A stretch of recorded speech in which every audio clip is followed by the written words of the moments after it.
Good morning everyone. চলো তোমার পার্টনারের মর্নিং থট দেখে নেব। ওকে, শুধুমাত্র তোমার জন্য।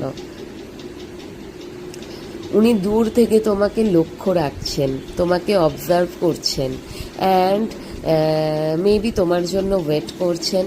তোমাকে অনেক কিছু বলতে চান, ওনার মনে অনেক কিছু জমে আছে যেগুলো তোমাকে ক্লিয়ার করতে চান ক্ল্যারিটির সাথে। ভাবনা চিন্তা করছেন যে কি বলা, মানে যেগুলো ওনার মনে রয়েছে সেগুলো তোমাকে কেমনভাবে বলবেন। অনেক বেশি মাইন্ড দিয়ে ভাবছেন।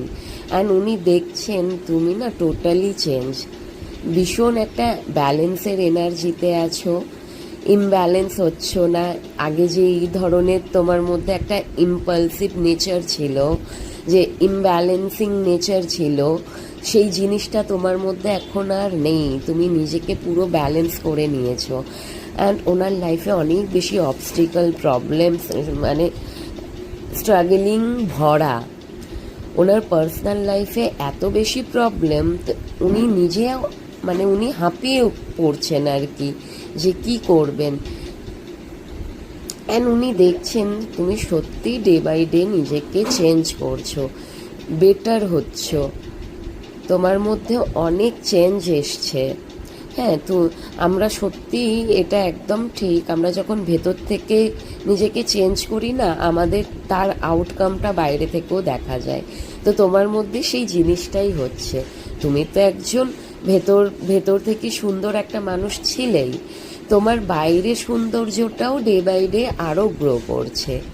ওকে, অ্যান্ড তুমি নিজের কেরিয়ারের প্রতিও ফোকাস হয়েছো, নিজেকে অনেক বেশি ভালোবাসছো। উনি এই মুহূর্তে হয়তো এখনও শুয়ে শুয়ে এই কথাগুলোই ভাবছেন, আর দেখছেন যে তোমার মধ্যে একটা হিউজ চেঞ্জ হয়েছে, ট্রান্সফরমেশন হয়েছে টোটালি। তুমি নিজেকে টোটালি পরিবর্তন করে নিয়েছো। তোমাকে দেখে যে কেউ অ্যাট্রাক্ট হবে।